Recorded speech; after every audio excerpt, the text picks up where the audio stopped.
Tá bom. Pessoal, boa noite. Eu estou muito feliz, eufórico de conversar aqui, porque realmente é uma noite muito especial para nós. Eu não vou economizar, não vou ficar sem graça e vou falar o que eu penso. A gente está diante de uma pessoa que é testemunha viva da história do teatro brasileiro, em vários níveis. Eu comecei a trocar aqui umas figurinhas agora de umas coisas, eu nem lembrava disso, aí já começamos a falar, porque eu fui pesquisar, fazer meu dever de casa, evidentemente, e vou começar mandando um beijo da minha mãe, porque ela viu stories e falou assim: meu Deus, eu acho uma das melhores atrizes brasileiras. Você não se lembra de Direito de Amar, minha mãe falou para mim, mas eu lembro de Direito de Amar, ela está enganada. E ela viu lá nos stories e falou assim: você, por favor, eu sou uma fã dela, e nós todos aqui agora, artistas, enfim, produtores, estudantes, diretores, essa galera aqui do Clube da Cena, todos envolvidos nessa grande riqueza que é o teatro nacional, né, que é o teatro brasileiro. Então, assim, eu queria, só para a gente começar, para eu não me sentir o único fã número 1, eu queria pedir uma salva de palmas para essa.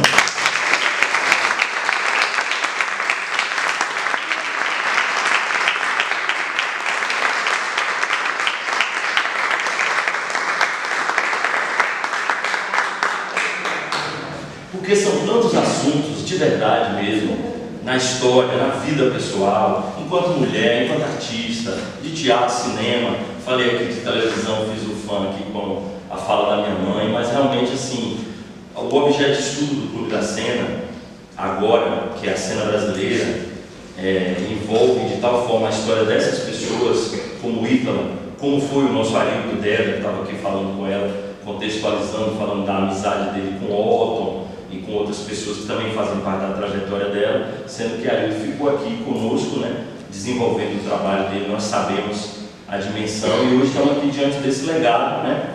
É um professor, ator, diretor de interpretação, e os argonautas do Companhia de Teatro somos nós. Assim que a gente soube da presença de Ítala, olha lá, olha a outra, né? Venha, professora. Boa noite, senhores. Então, quando a gente soube justamente que Ítala estava na escola de teatro, foi uma alegria muito grande, porque a Bahia, ao longo da história da nossa cultura, você não quer sentar aqui com você, né? Maravilha. Então, assim, e estou muito feliz realmente dela ter podido aceitar esse nosso convite, né? Então vou falar brevemente, porque a pessoa que representa a instituição não pôde estar presente, um problema aí de força maior, eu estava explicando para ele. Então aqui nós estamos na Fundação Gregório de Matos, que é a Fundação Cultural da Prefeitura de Salvador, né? É um braço da Secretaria de Cultura Municipal. E esse nosso projeto, que a gente chama de Clube da Cena, é um projeto de ação formativa para atores e atrizes, né? Que eu sei que você tem um projeto também semelhante. Então as coincidências, elas são muitos recortes para a gente poder falar aqui hoje. E dessa vez, nessas duas últimas edições, a Prefeitura, a Fundação Gregório de Matos abraçou esse nosso projeto e a gente vem desenvolvendo ele aqui. Como eu estava dizendo, é um projeto que nasceu do desejo de um grupo de atores seguir estudando interpretação do ponto de vista da personagem, estudando autores, sem a obrigação de montar. A gente queria continuar estudando, e tinha esse professor, né? Nosso professor, assim como nossa querida Hebe Alves aqui presente, parte da nossa formação da Escola de Teatro, e que nos deixou ano passado, né? Fisicamente nos deixou, mas o seu legado, a sua memória continua aqui. E a gente sabe que é exatamente por pessoas como você que esse percurso, que nós podemos chamar assim, nosso teatro brasileiro, nosso teatro nacional, ele tem uma linguagem, uma identidade, uma força própria, uma riqueza muito grande. Então é uma oportunidade única ter uma pessoa que você vê nos livros de história, que faz parte de tudo isso que eu estou falando aqui, estar aqui na nossa Bahia, no ambiente da Escola de Teatro, e agora hoje conosco no Clube da Cena. Célio, só para complementar, porque eu sei que tem pessoas aqui que não são alunos, né, do Clube da Cena. Eu queria explicar um pouquinho. A gente desenvolve há 22 anos várias edições, né, de estudos, como o Marcelo falou, autores, textos, teoria, e a gente fez muitas edições junto com a Arildo, né? A proposta era a Arildo, enquanto professor de interpretação, trabalhar, produzir aqueles estudos ali. Essa é a segunda edição, parceria com a FGM, e esse semestre a gente está estudando teatro brasileiro, né? Como o Marcelo falou, por alguns autores e textos, e um pouquinho da história também. Por isso que Marcelo falou, as coincidências são muitas, né? Quando a gente estuda, pesquisou a história de quanto ela participou de coisas que a gente tem estudado. Pois é, e aí eu vou, diante de algumas coisas, alguns recortes que tem a ver com o estudo que a gente desenvolve aqui, vou obviamente deixar a Ítala livre para falar o que ela quiser e como quiser, porque só o simples fato dela estar aqui compartilhando a vastíssima experiência dela com a gente já é uma aula em tanto para todos nós aqui. Então a gente, é só isso, eu vou fazer um bate-papo, essa nossa roda de conversa, que também já é o que já acontece, às vezes com outros convidados, sabe? E depois então, no segundo momento, a gente abre para perguntas, curiosidades, o que vocês quiserem falar. Claro, Glória. Então é isso, a gente está, eu queria que você falasse um pouco da sua trajetória, né? Obviamente está disponível aí nos sites e nas ferramentas de pesquisa na internet para quem quiser ver. Quero começar falando de uma coisa que me ocorre sempre que eu tenho um encontro como esse, como eu já passei pelo teatro, pelo cinema, pela televisão, eu quero dizer para vocês, através de uma imagem que eu vou falar agora, da importância que eu vejo no teatro. Se vocês imaginaram, por exemplo, que acabou o mundo, uma bomba atômica acabou, não sobrou ninguém. Só ficou uma pessoa viva. Ela pode fazer teatro, ela pode fazer um monólogo. É a única arte que sobra. Não precisa de luz, não precisa de nada. E se sobrarem duas pessoas, vão fazer um diálogo. Então, através dessa imagem, é para vocês terem uma ideia do que eu considero, como eu considero o teatro importante. O teatro é a mãe das artes. Ali dentro cabe tudo. Saindo dele, a gente também pode fazer tudo. O que é muito difícil é o contrário. Quem só começou fazendo ou televisão ou cinema, entrar para o teatro. Quando a gente trabalhou juntos, a Glorinha Pires e eu, no Direito de Amar, a Glorinha falou assim, eu nunca vou fazer teatro porque eu nunca fiz, eu tenho medo de teatro. Eu entendi o que ela estava falando. E ela é uma ótima atriz, mas eu entendi muito bem o que ela estava dizendo. Porque o teatro, ele nos permite viajar pelo mundo interior nosso. Outra pessoa que também sempre me ajudou muito foi, na verdade, aonde eu comecei a fazer teatro em Caxias do Sul, teatro amador. Eu tinha 12, 13 anos na Aliança Francesa. Nunca estudei nada sobre teatro, mas fazia. E quando eu fui para Porto Alegre, eu casei com o Fernando Peixoto, que era crítico de teatro, me conheceu, nós nos casamos rapidamente, de véu grinalda na igreja e tudo, era esposo do meu pai, e queria, eu estava acabando de me formar, eu sou contadora formada, e eu ia fazer administração de empresas, que era o meu pai queria para administrar a vitivinícola dele. Eu casei antes, e ele caiu de desgraça. Bom, aí fomos para Porto Alegre, o Fernando e eu, e no mesmo dia que nós casamos, e aí teve o Teatro São Pedro, no Porto Alegre sempre recebia todas as companhias brasileiras, como acontece até hoje. E eles estavam recebendo a Fernanda Montenegro no Teatro do Sete. Se chamava o grupo dela Teatro do Sete. E uma das peças, das 3 peças que eles estavam apresentando, era o Beijo no Asfalto.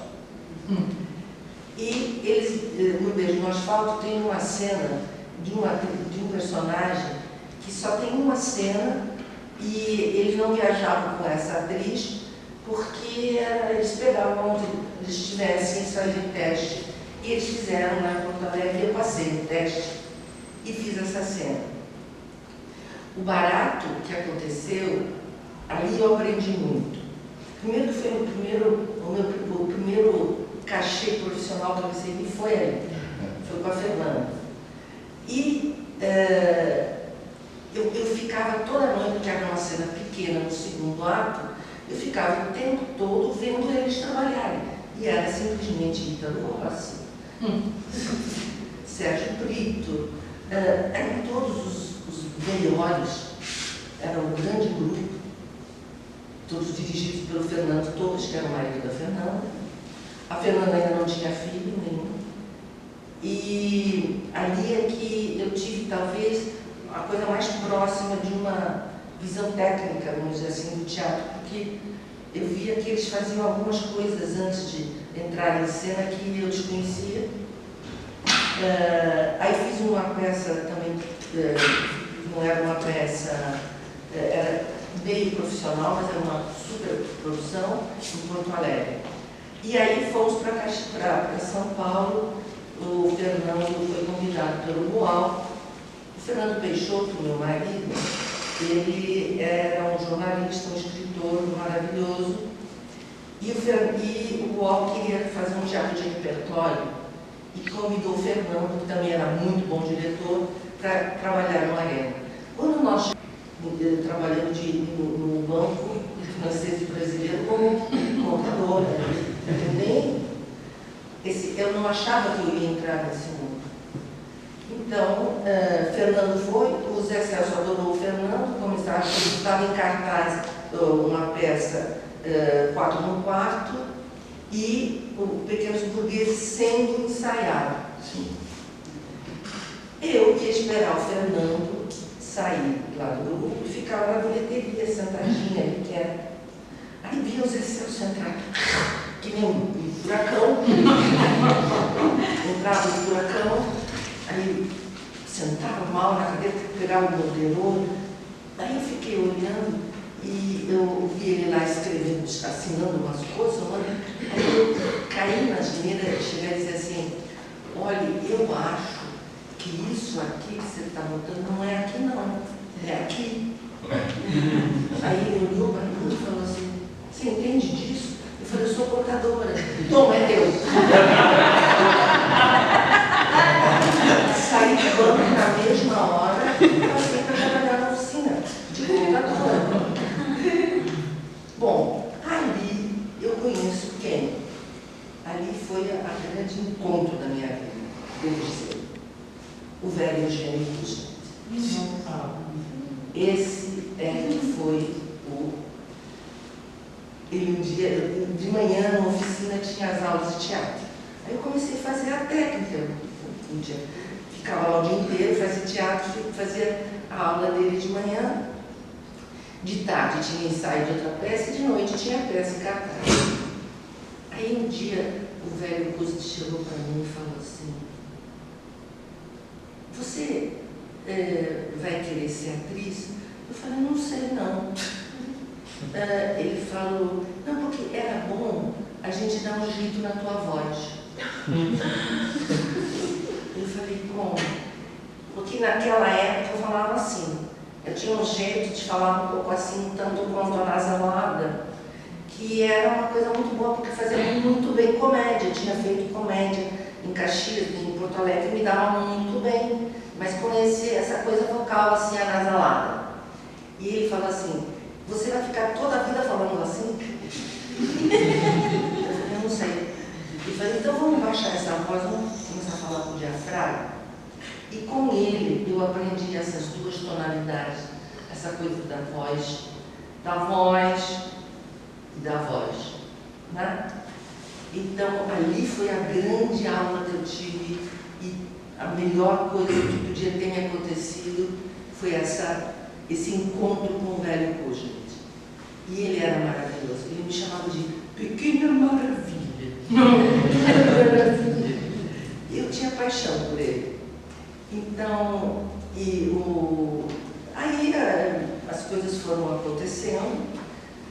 Um dia, em cartaz, estava cortando um quarto, a Rosa Maria Murtinho fazendo um dos personagens, e aí eu estou no escritório, lá, e entra o Zé Celso Favorito, senta em cima da mesa, porque ele não sentava no outro lugar, pronto, liga para o Boal. O Boal e a oficina eram muito ligados, muito.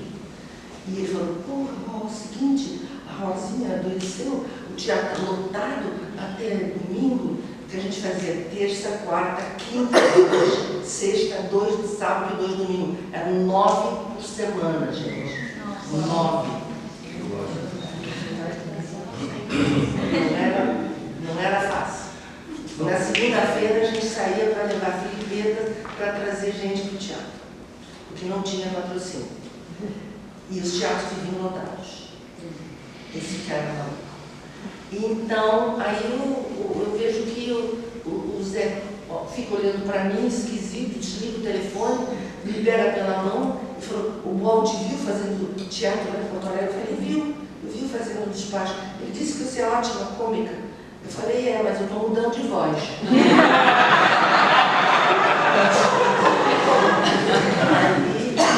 Aí ele falou, me levou para o palco, eu via todas as noites, eu sabia tudo de cor. Aí ele substituía em 2 dias, substituía a Rosinha. E como a Rosinha estava fazendo Pequenos Burgueses, ensaiando de tarde, ela não quis mais voltar e eu fiquei naquele papel. Com isso, eu comecei a ter, ainda trabalhando na parte, vamos dizer assim, mais de produção, que eu acho que é onde eu me formei bem, é na produção.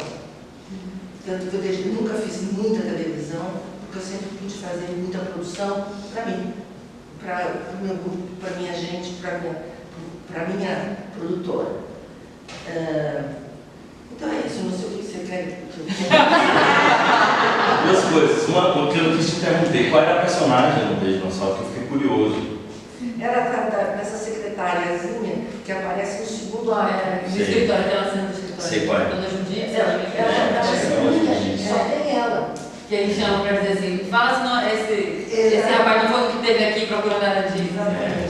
Esse personagem, que é uma cena única, né? Exatamente. Então, a outra coisa é para te dizer também, devolver um pouco essa gentileza grande que você está tendo com a gente entrar de verdade na sua história. Eu não posso deixar de falar, isso que você falou de mudança de voz, da consciência vocal, da expressão vocal. Então, tem uma pessoa que chegou atrasada, que é responsável pela formação de muita gente. Quem é sabe? Eu tive uma história parecida com essa pessoa. É legal, então, esse ambiente, eu fiquei muito feliz quando eu soube que você também era professora de interpretação, que eu não sabia. Como eu falei, eu fui fazer o dever de casa, né? Então, eu falei, pô, tem realmente muito a ver com o Clube da Cena, esse ambiente aqui. Porque eu comecei a dar aulas na Universidade do Rio de Janeiro, que hoje não tem mais essa universidade. Foi ali que eu comecei, quando eu comecei a dar aulas, que eu não dava aulas. Eu só era intérprete e produtora, mas aula de interpretação eu comecei a fazer na universidade em 88, perdão. Aí eu fiquei até 2003 ali, dando aulas, sem abandonar o teatro, o cinema, o que viesse. Eu sempre tinha alguém que me substituía, eu sempre dava um jeito, porque eu era administradora e também professora dentro da universidade. Esse também foi um aprendizado genial. Isso graças, quem me levou para essa área foi a filha do Tiago de Mello, do grande poeta, a Isabela. A Isabela Tiago de Mello. Ela poderia ter sido minha filha. E ela que me botou, etc. disse, não é você que tem que fazer algo lá, porque não sei o quê, e eu criei essa escola de interpretação. Quando em 2013 eu saí, é que eu ganhei o notório saber que eu sou doutora em artes cênicas. Foi por isso que esse edital que a UFBA fez, eu pude entrar, porque eu tenho o notório saber em artes cênicas. Mas foram esses 8 anos dentro da universidade. Sim. E isso foi da maior importância para mim. Eu penso que a coisa, que é uma das coisas que eu estou percebendo dando aula na graduação e na pós-graduação, eu percebo também, assistindo muito, eu vejo uma grande dificuldade na área da fonoaudiólogia, na área da palavra no palco, aqui. Pelo menos com os meus atores, observo isso de forma que é muito forte.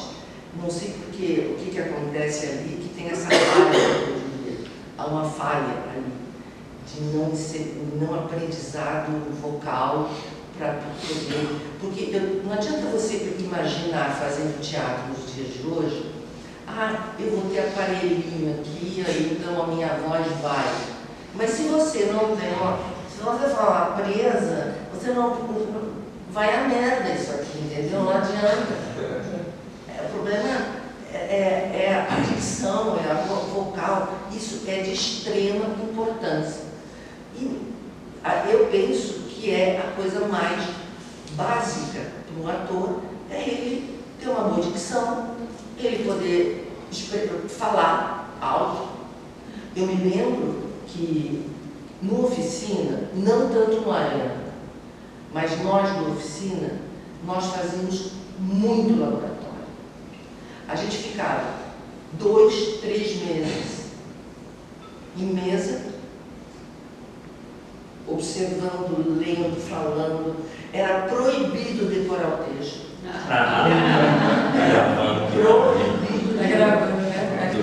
Era proibido decorar o texto.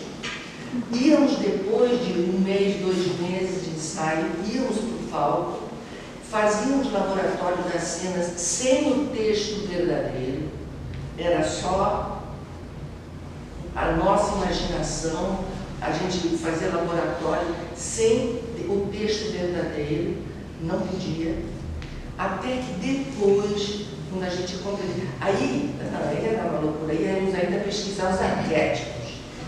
Os arquétipos. Na Selva das Cidades, o Renato Borg e eu, nós descobrimos que a gente na peça eram 2 irmãos, Maria Gaga e Jorge Gaga. E a gente descobriu que nós éramos arquétipos de João Maria. Foi a coisa mais maravilhosa para nós dois. E, sabe, a gente trazia o personagem de uma forma muito forte através da descoberta desse arquétipo, do João e Maria. Quem também teve dificuldade de trabalhar nesse nosso esquema foi o Otto Bastos. Sim. Porque o Otto não desconhecia isso dele. Mas lá na Oficina era inevitável. A gente pesquisava. Nesse período, o Kuznets conduzia, Não. dirigia, não. Não, era o Zé Sempre Celso. Zé Celso. Sempre Zé Celso. Mas o que entrava na fase dos laboratórios era o Kuznets que estava presente. Eu me lembro que porque o Zé ia muito longe nos laboratórios. O Kuznets era um pouco menos. Eu me lembro em Andorra, do Max Frisch, a Miriam Meller fazia um personagem que ele era estuprado fora de cena e depois entrava para fazer a cena. O Zé Celso resolveu fazer o laboratório do estupro. Todos, Guarnieri, Vianinha, Chico de Assis, eram todos autores. No Arena só tinha autor, que eram atores também, maravilhosos, maravilhosos. No Oficina a gente não tinha autor, não tinha, éramos todos atores. Então, a necessidade para poder, claro que os nossos espetáculos, por causa disso, deixavam todo mundo de boca aberta, porque dava uma atração para o público, eram espetáculos muito diversos de todos, porque tínhamos esse trabalho de interpretação muito profundo. Eu me lembro que quando eu fui trabalhar com o Flávio Rangel, no Rio de Janeiro, que ele me convidou para fazer, durante o incêndio da oficina, eu pude fazer isso. E eu me lembro num ensaio que o Flávio vinha com o texto todo diagramado.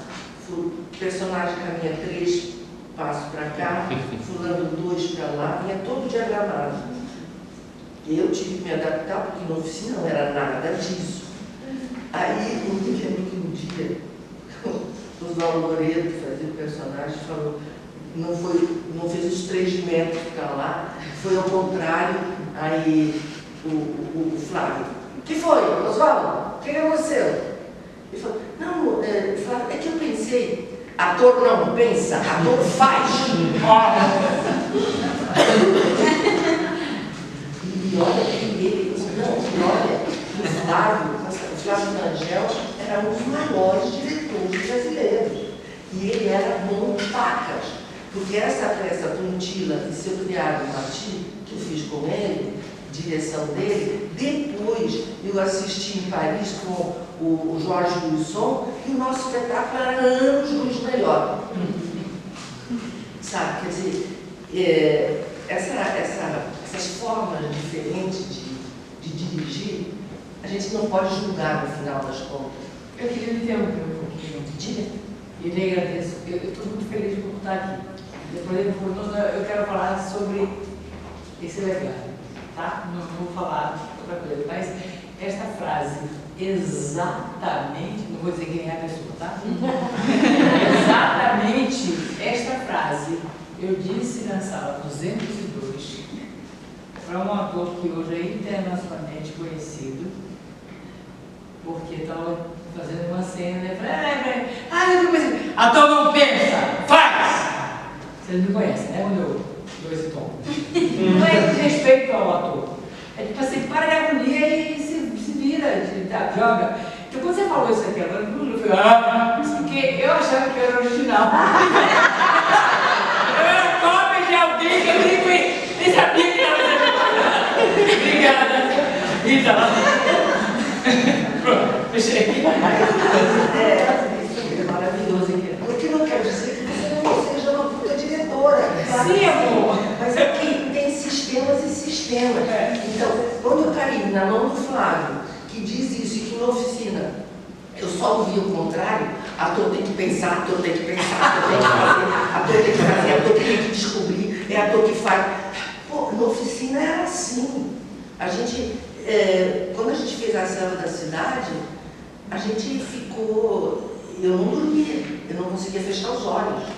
Tal é o nível de tensão que a gente tinha, porque ali a gente aprofundou Reich, William Reich, a gente foi às últimas consequências do pensamento reichiano, a gente foi Grotowski, Piscato. Meu Deus, na oficina foram 6 meses de ensaio, enquanto Galileu Galilei estava em cartaz, estourando a bilheteria de tanta gente, e a gente não queria tirar a peça de cartaz, porque a gente tinha que, o público queria ver, e então a gente ficava ensaiando na Selva da Cidade, e vai ensaio. Então, era aquela loucura, o Otton Bastos, o Otton estava passando mal por causa da peça. Por causa do processo de ensaio.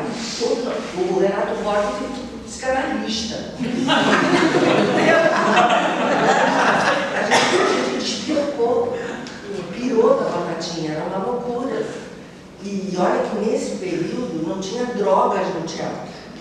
Não foi mais tarde é que isso iniciou, foi quando eu saí. Mas ali era realmente trabalho profundo do ator. Ele se descobrindo, ele querendo entender o que ele é, por que ele era assim, por que ele era assado, por que o personagem era daquele jeito, em que o personagem tinha a ver com ele, em que não tinha, o que o autor queria, e o super objetivo, e os objetivos. Meu Deus, era uma loucura. Agora, os espetáculos estreavam e ninguém via nada igual. Os espetáculos da oficina eram assim, algo para tirar as pessoas do sério. Por quê? Porque tinha todo um trabalho de contexto muito radical, muito grande, muito profundo. Né? Não é o caso do Arena, que eram mais racionais e tudo. Não sei o que seria interessante você gostaria de saber, me pergunta. Quer fazer algum comentário se você perguntar a ela? Eu tive um insight recentemente na entrevista na Metrópole. Né? Eu acho que tem uma matriz aqui muito importante. Eu acho legal os que estavam envolvidos. Agradeço muito você e com o seu depoimento, porque eu começo a ver aí uma confluência de poéticas que você tem, você encontra. Por que Otto não conseguia se encaixar tão fluidamente? Porque ele vinha de uma tradição de teatro que era exatamente o texto,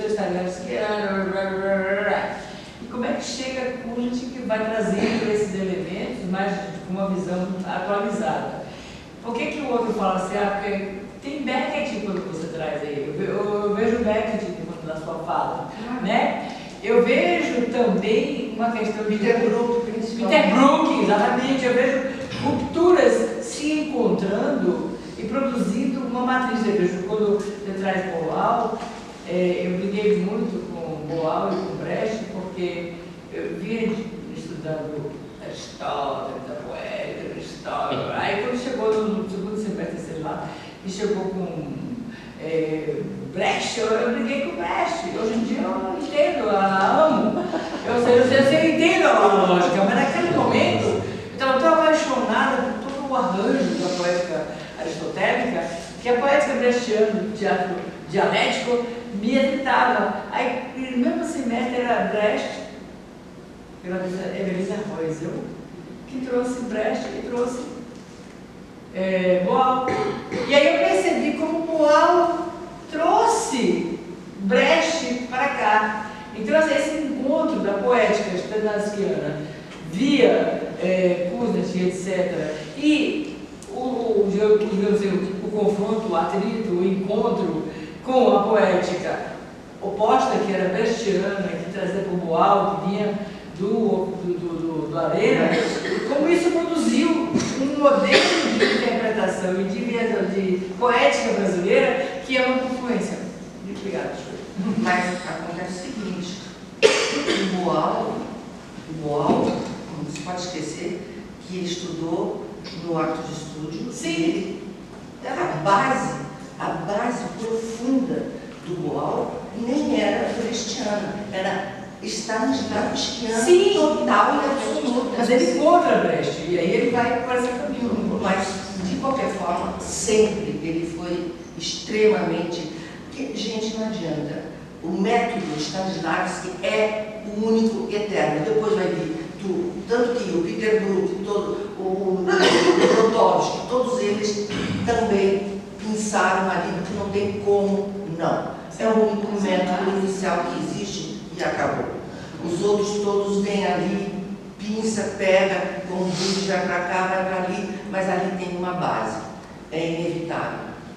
E com isso, claro, isso facilita o ator a ele se conhecer muito, porque o método, eu prefiro muito mais no palco, e quando eu dirijo, e quando eu trabalho, eu prefiro muito mais o distanciamento brechtiano. Porém, eu sempre começo o distanciamento com o Stanislavski na base. É inevitável. Porque senão, se você não inicia tentando fazer uma relação concreta entre o personagem e você, é muito difícil de ter certo. Eu me lembro quando eu estava fazendo uma peça que foi com o Pitanga, a gente fazia do Leroy Jones. Enfim, era um personagem que eu odiava fazer, mas eu tinha que fazer. E ela era uma mulher horrível, uma policial, que à noite ela entrava no metrô, ela se fantasiava, ela se vestia de puta, entrava no metrô, olhava quem tinha, lá pelas altas horas da noite, encontrava um negro que ela achava interessante, ela sentava do lado e conquistava o cara. Quando o cara avançava para cima dela, ela pegava o revólver, dava um tiro e matava. Esse personagem, foi ali que eu conheci o Pitanga. Esse personagem me fazia tão mal, mas me fazia tão mal, que eu comecei a ter manchas no corpo. Eu não entendi aquilo. Eu falei, mas por que eu tenho essa mancha que veio aqui? E eu mostrava para o Zé, mostrava para o Pitanga, mostrava para o Fernando, mostrava para o Renato. Eu falei, olha as manchas, eu ficava todo cheio de mancha. Era um processo interno que eu tinha de ódio dessa mulher que extravasava dessa forma. Estava me dando manchas no corpo. Quando parou a peça, parou, nunca mais tinha essas manchas. Só para entender como o ator ele é vítima dos seus personagens, de certa forma. Ele passa, no momento em que ele procura entender o personagem e compreender e sentir o personagem, ele começa a vivenciar esse personagem. Por mais racional que você seja, tudo bem. Naquilo que teve que começar a baixar a luz, cara, eu comecei a sentir vergonha. Eu comecei a me sentir mal. Eu não sei o que. Eu falei, essa filha da puta dessa mulher, ela passou para cima de mim, toda a negritude sexual dela veio para cima de mim. Era isso que eu sentia. Porque eu nunca tive problema em fazer a cena nua.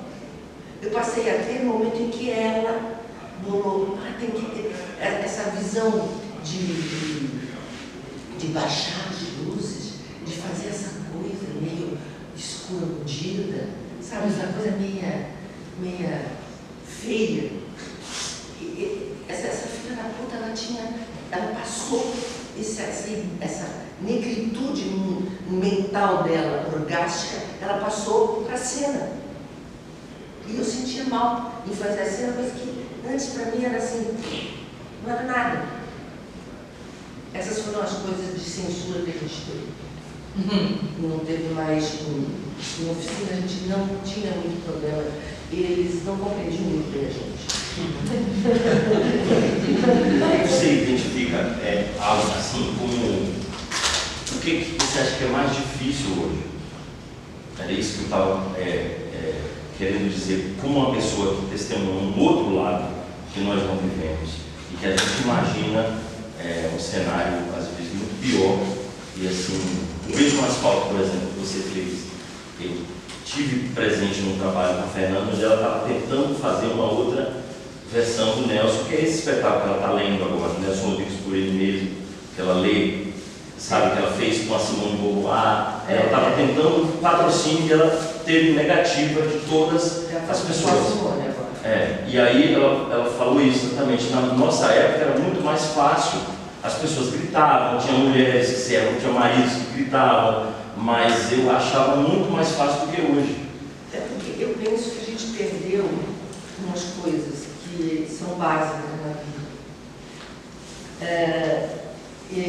Durante muito tempo, por causa dessa minha dessa libertação sexual que eu pregava, que a mulher, eu dizia assim, por que a mulher que tem mais de um homem é puta? Por que o homem que tem muitas mulheres é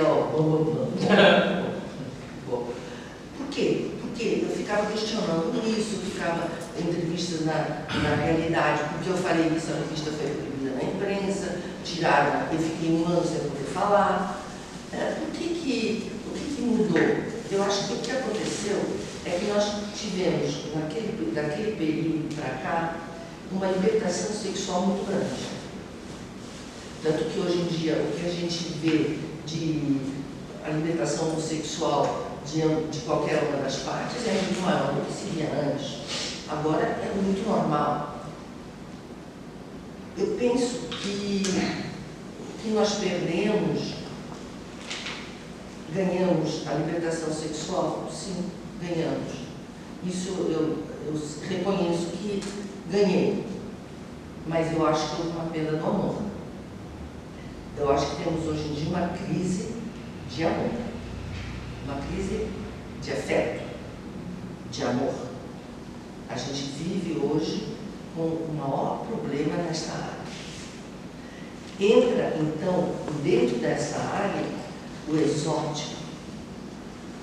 Entra dentro dessa área o pós-moderno.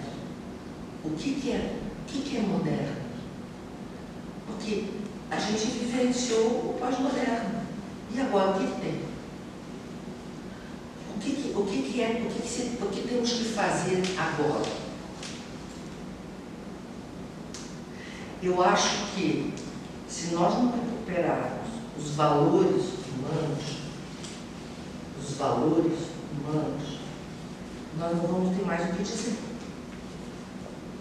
Porque nós perdemos os valores humanos, que são não mentir,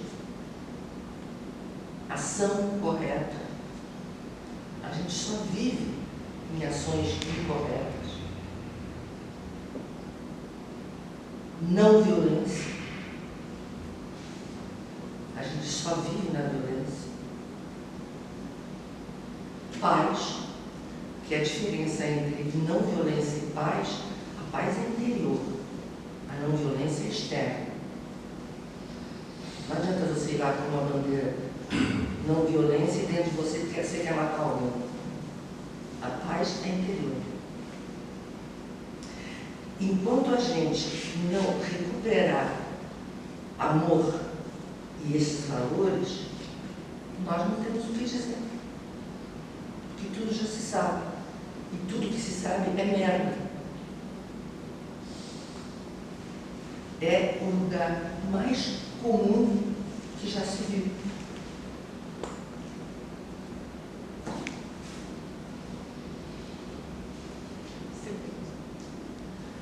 E essa perda, a viagem que nós temos que fazer é do eu ao nós. Porque a humanidade ficou egótica.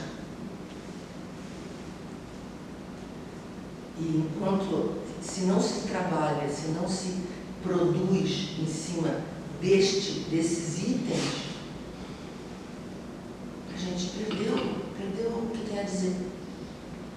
Porque é tudo dito por aí. É só violência, é só inverdade, é só desejo de morte, é só falta de amor. Está tudo aí. O que nós temos que recuperar? A nudez? Não tem mais problema. Não tem. É a grande dificuldade humana de conviver com valores. E esses 5 valores básicos de onde vem todo o resto, todos os outros. Eu penso que essa é a grande crise da humanidade, que não é só nossa. E acredito que esse novo tempo que virá, porque o mundo sempre circula no sentido horário, que essa era de ferro que nós estamos vivendo aqui, e virá uma nova era dourada, sem dúvida, como já houve. Essa passagem, ela é muito dura, muito complicada, muito complexa, mas vai acontecer. Está acontecendo. É do eu ao nós. Essa que é a grande crise da atualidade. Não adianta. Algo ficou. É inevitável. Fica. E, sendo bons personagens, ótimo. E não sendo, a gente tem que brigar muito embora. Mas claro que, gente, eu não quero que vocês pensem que você pode ser dominado por um personagem e sair, faz uma louca, fica louca. Não. Mas isso não existe. Mas que tem coisas muito fortes nesse sentido de influência do personagem, existe, sim. Bom, tem um recorte que eu queria na sua fala anterior explorar mais, que tem muito a ver com essa nossa reunião aqui. Primeiro, foi incrível você falar do método, porque esse nosso professor, Arildo, que a gente segue aqui estudando algumas coisas que, a partir desse legado, e uma das grandes bases do trabalho dele era Stanislavski. Então, a gente, durante esses 20 anos que ela até lembrou, a gente teve uns momentos até onde a gente estudou autores que contestavam Stanislavski, como, por exemplo, David Mamet. Então, era uma discussão de bate-boca, porque é um americano que vem e diz que não existe personagem, que são só palavras do papel, que esse negócio de psicologia é papo furado, e etc. Então, a gente está realmente bem inserido no contexto do que a gente vem trabalhando e vem... A outra coisa é o Kuznets, que você estava ali, e isso vai chegar na minha pergunta. Você estava ali no olho do furacão, chegou para nós esse trabalho dele já em forma de livro, que é o famosíssimo Ator e Método, justamente, né? Onde nós estudamos, pelo menos nós, na escola de teatro. Então a gente tem todo esse conhecimento. Mas é justamente sobre o que eu falo dessa geração, você e dele, todos que você já citou aí, a minha pergunta. Eu ouvi Arildo dizendo muitas vezes, e depois vi a mesma coisa num artigo seu e em entrevistas suas, e vi também a Fernanda Montenegro falando a mesma coisa, que antes era muito mais fácil com relação à censura, à parte política, à adesão do público. Então eu queria que você falasse primeiro um pouco sobre isso, porque a primeira vez que eu vi isso, eu fiquei muito assustado, e a gente estava no Brasil, a gente começou a falar um pouco aqui de política, né, eu e você antes de começarmos, e a primeira vez que eu vi isso foi realmente Arildo, depois eu vi a Fernanda falando e vi esse artigo seu, onde você fala que, por exemplo, a censura agora estava muito pior, porque tinha uma outra maneira, mais velada, e eles falavam também do próprio fazer teatral, sabe, que essa sua geração fez de, sei lá, às vezes empenhava um carro e montava uma peça, porque aquilo retornava de alguma maneira, e a nossa geração e as que vieram depois perdeu essa, não apenas a oportunidade de estar fazendo teatro 2 sessões e de terça a domingo, mas essas dificuldades outras, que para nós parece que hoje estava mais fácil, por não ser uma ditadura, por não ser, você entendeu, não ter pessoas sendo mortas, e, pelo menos oficialmente, nem que eu quero dizer. Então eu queria que você falasse um pouco sobre isso. Em oficina nós nunca tivemos uma peça censurada. Nunca. Uma porque a gente ia buscar textos que a gente sabia que ia impactar eles. A única censura que nós tivemos foi no dia que antecedeu o 1º de abril, que eles dizem que não foi em abril, no golpe de 64, que a polícia invadiu a oficina, era de noite, tinha espetáculo, todas as pessoas tiveram que sair correndo, foi um horror, plateia lotada, eles entrando, ali foi horrível. Esse foi o único grande impacto que a gente teve com censura. Depois, nós conseguimos voltar com a peça, eles no final deixaram que, em vez de... No final a gente tocava a Internacional Comunista. Aí tocamos para... Eles disseram que a Internacional não pode. Ok. Então nós botamos a Marselhese. E ficou mais revolucionário do que era. E aí tudo bem. Depois nós fizemos na célula, quando a gente fez o Rei da Vela, o Querer Sou Eu, no Rei da Vela, a gente tinha um bonecão enorme do lado do palco, e que na Belas Tantas, num determinado momento, levantava o palco, um pauzão branco, assim, grandão, e metralhava a plateia. Bom, chegou um dia a polícia lá e censurou e levou o pau embora.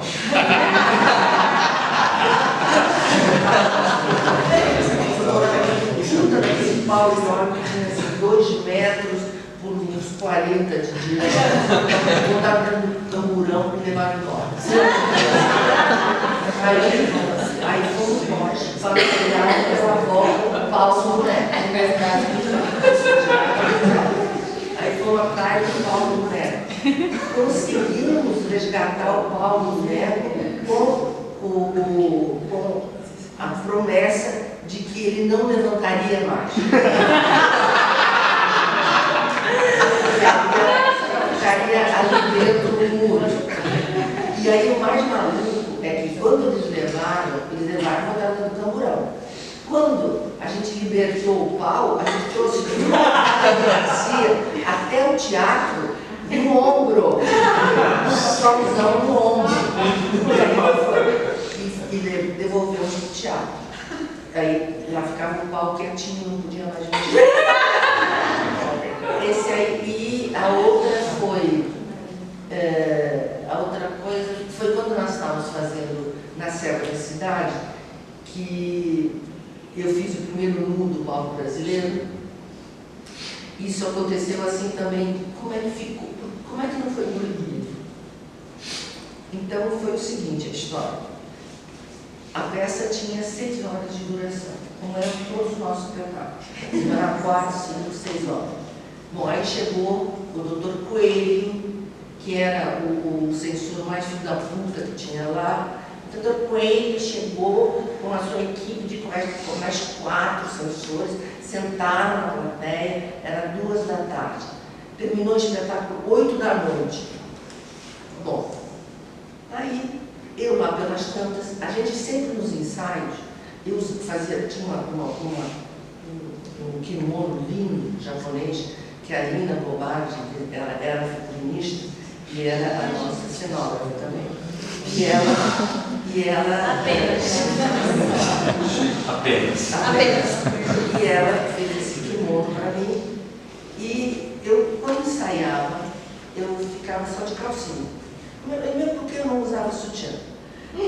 Ficava só de calcinha nos ensaios. E era uma cena, era o Otto na frente, e ela era apaixonada pelo Slink, que era o personagem do Otto. E a Maria Garga, ela declara o amor dela por ele. E eu sempre tinha na minha cabeça essa coisa de que ela tinha que tirar o roupão e estar no corpo, porque, para mim, o amor está ligado no leite. Bom, aí quando os censores estavam lá, de repente eu falo para o Zé, o que eu faço naquela cena? Eu fico com a calcinha, eu tiro. Aí o Zé falou assim, faz o que você sentir na hora. Aí era a 4ª, 5ª cena, eu estou ali esperando, aí tirei a calcinha, botei ele do lado, entrei e fiz a cena. Bom, quando terminou a peça, 8 da noite, eles estavam, todos eles bocejando, se espreguiçando, estavam todos putos da vida. E saindo, e aí eu falei para a Ed Freire, falei, Ed, pergunta para eles a cena que eu não. Aí Ed, Dr. Coelho, a cena de nudez da Ícala, como é que fica? Aí não, tudo bem, não tem problema nenhum, tudo bem, tudo ótimo, não tem problema. Fomos embora. Nessa noite, nesse dia, a única outra pessoa, além do Zé Celso e da censura, que estava assistindo o espetáculo, era o Arnaldo Jamor, que era muito nosso amigo. Aí quando eles foram embora, o Jamor falou assim, gente, você sabe o que aconteceu? Eles dormiram a peça inteira.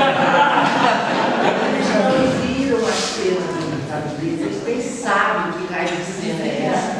Eles dormiram. Aí o Jamor falou assim, Zé, se tu não cortar essa peça, a plateia vai fazer igual, vai todo mundo dormir. E tanto que nós cortamos quase 3 horas de espetáculo. Não, e aí teve uma coisa mais maluca, mais engraçada foi o Otto. Mas a nudez permaneceu, vejo com os cortes. Sim, o Otto embaixo, o Otto ficava puto porque ele era o único que não podia ver eu nua. Porque ele ficava de costas para mim e não virava para mim. Depois eu ficava também, só eu que não vejo.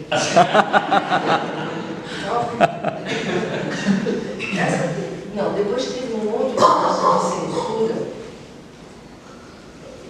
Foi quando a gente estreou essa peça no Rio de Janeiro, no João Caetano.